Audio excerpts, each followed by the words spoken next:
A major part of Calumet's continuing growth is in efforts to renovate the historic downtown area. The demand for space is there. The challenge is holding on and having the buildings so that we can get that space created and brought back. Property owners Janet and Jim Johnston have been working to meet this demand. They have been working on final touches to the inside of the Herman Block on 5th Street. They have been rehabilitating Calumet housing for the past 5 years. They are remodeling 8 residential apartments on the 2nd and 3rd floors. According to the Johnstons, younger people make up the majority of residents. A younger working demographic, which we love to see that this area needs that. Having something that's close and local, nearly walk to work, this makes it a little more inviting. The project has cost nearly $500,000 so far. However, some buildings have been harder to renovate than others, such as 5th Street's Rupee Block. Built nearly a century and a half ago, the building's interior is heavily decayed due to exposure. Without repairs, neighboring buildings are at risk. I asked Ratcliffe why the building can't just be torn down. It would put another big hole in the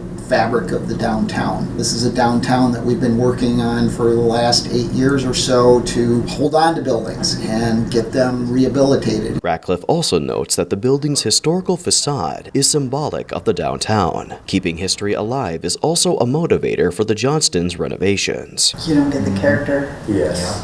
You don't get the history. You don't get the love that especially the community has for it. We attempted to maintain as much of the character as possible. Ratcliffe says the current goal is to raise $150,000 to reinforce the back half of the Rupee building to prevent collapse. Once this step is complete, the back half would be removed completely, and a new wall and roof would be built on the remaining half. This would cost $700,000. We're looking for the generosity of our community and people that love history and love beautiful old buildings to come forward and help us save this one. These changes are just some of Calumet's continuing efforts to become a better place to live. Colin Jackson, TV6 News, Calumet.